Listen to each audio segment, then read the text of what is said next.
Bonjour, bonsoir, vous êtes sur Geek Concept pour 3 nouvelles informations inutilement intéressantes. C'est parti. Mathusalem. Mathusalem est le nom d'un des arbres les plus vieux du monde. C'est un pin de type Bristlecone.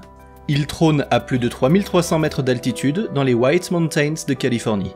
Malheureusement, cela fait quelques années qu'il n'a pas bourgeonné. Donc cet ancêtre qui a vu le jour près de 3 millénaires avant JC est considéré aujourd'hui comme mort.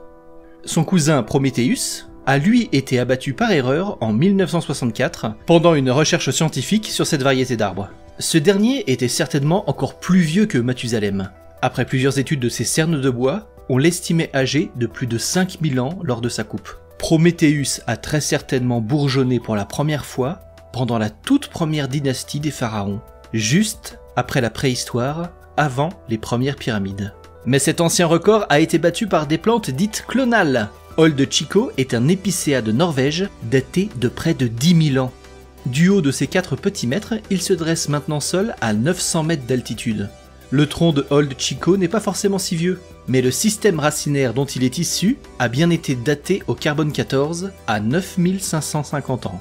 Cet arbre a commencé à pousser en pleine préhistoire, avant même le début du néolithique en Europe.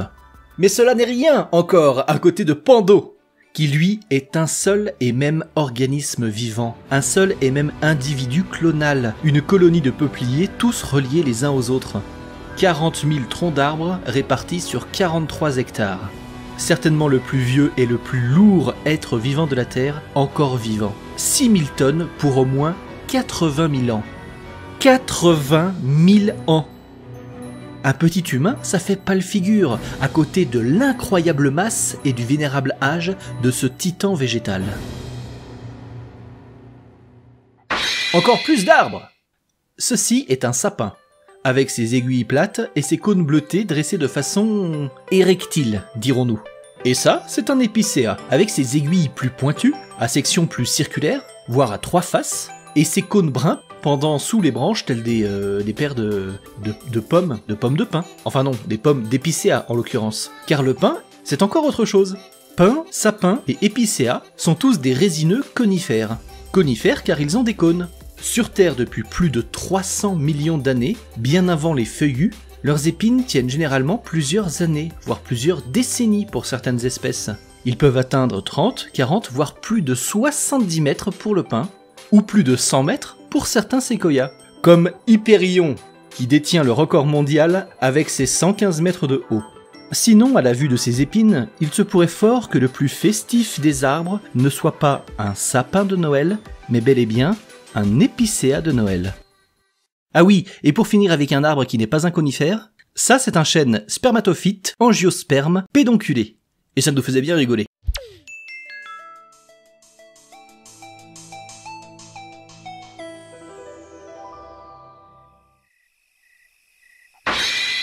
Bételgeuse. Orion est l'une des plus célèbres constellations de l'hémisphère nord. Elle forme un espèce de triangle isocèle avec la Grande Ourse et Cassiopée. Elle est facilement identifiable de par sa forme de sablier, de cravate ou de nœud papillon, ou éventuellement sa forme d'archer, puisqu'Orion était à la base un chasseur géant de la mythologie grecque. On peut l'observer au printemps, à l'automne, et particulièrement en hiver. Bételgeuse se trouve dans cette célèbre constellation et est la 8e ou 9e étoile la plus lumineuse de notre voûte céleste, de par sa taille et sa relative proximité. Bételgeuse est une supergéante rouge, avec un diamètre approximativement 950 fois plus grand que celui du Soleil, mais avec une masse seulement d'une quinzaine de fois supérieure, elle rayonne tout de même 100 000 fois plus. Si elle était notre étoile, elle engloberait complètement les 4 premières planètes telluriques, Mercure, Vénus, la Terre et Mars, pour atteindre l'orbite de Jupiter. Bételgeuse est une étoile très jeune, âgée d'à peine 10 millions d'années, quand le Soleil en a lui 4,6 milliards.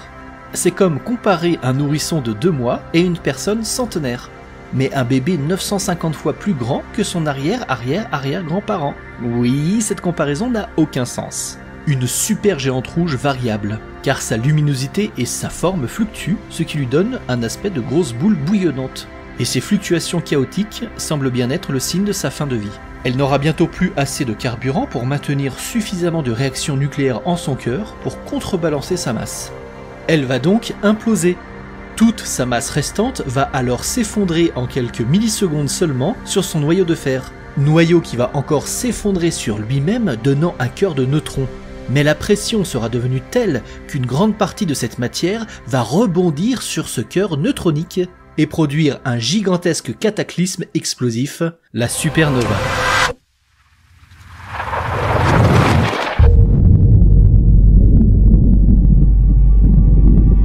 Un phénomène qui arrive plus ou moins tous les 30 ans dans la galaxie.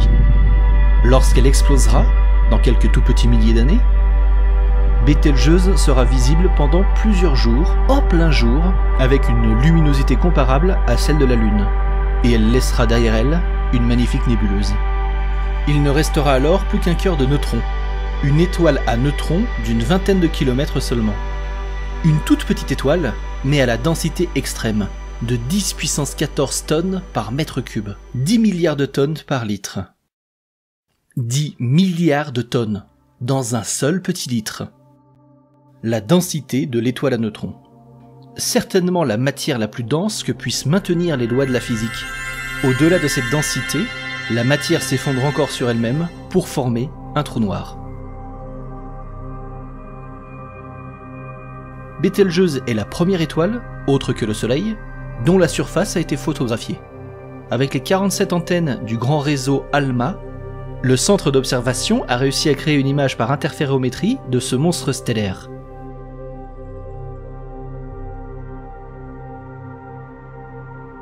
Et pour se rendre compte à quel point il faut zoomer pour observer de cette façon une étoile de cette taille située à 642 années-lumière, l'Observatoire austral européen nous a concocté une petite vidéo pour apprécier cet exploit.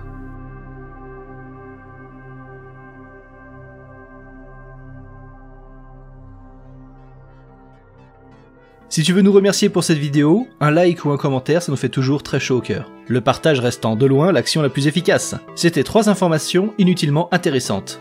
Bonne journée, bonne soirée, bonne nuit.